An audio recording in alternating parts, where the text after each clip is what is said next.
Hey guys, in today's video we're at my sister's. I stopped by and noticed she had a couple things that I wanted to point out and help her with. You can see her rose bush here in the front yard is doing its thing, and there are some that have already been spent.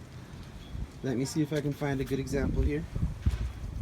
This one here is a very good example of what happens to the buds once they are spent. They will start to desiccate and dry up. Like I said, if they don't develop seeds, this is what happens. They get brown and crunchy.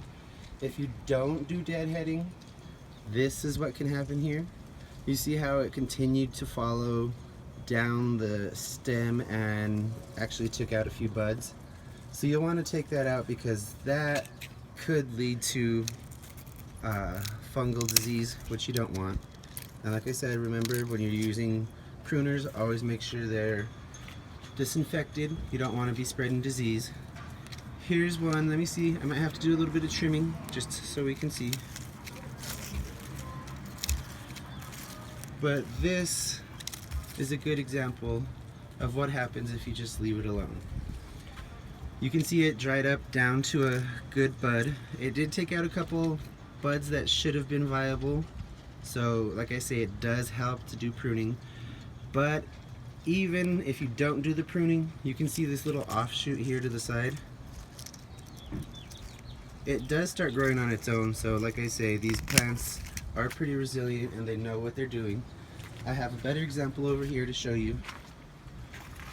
You can see this nice red new growth just shot out from the side.